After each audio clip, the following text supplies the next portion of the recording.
نامه مهاجر.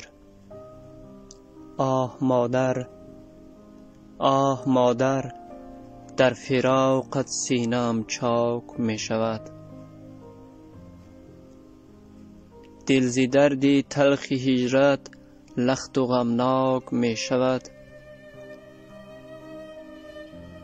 در نبرد زندگانی و ستمهای فلک طفل امید وصالت سوخته و خاک می شود.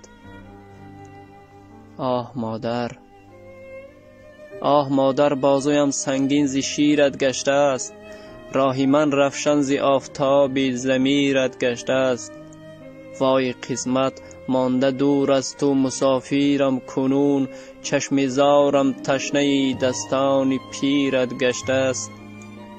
وای قسمت مانده دور از تو مسافرم کنون.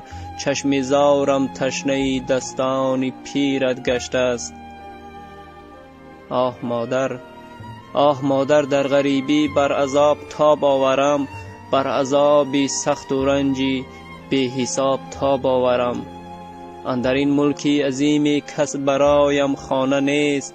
اندر این ملکی عظیم کس برایم خانه نیست. از کجا یابم توان تا بر فراق تاب آورم؟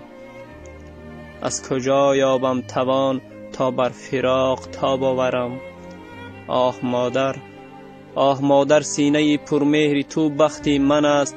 صندلیت کرپه و بالین و هم تختی من است. دیدگانم ترک خواب و استراحت کردن. آستان خانه و خاکی در درختی من است. آه مادر، من مهاجر گشتم و عمرم گذشت.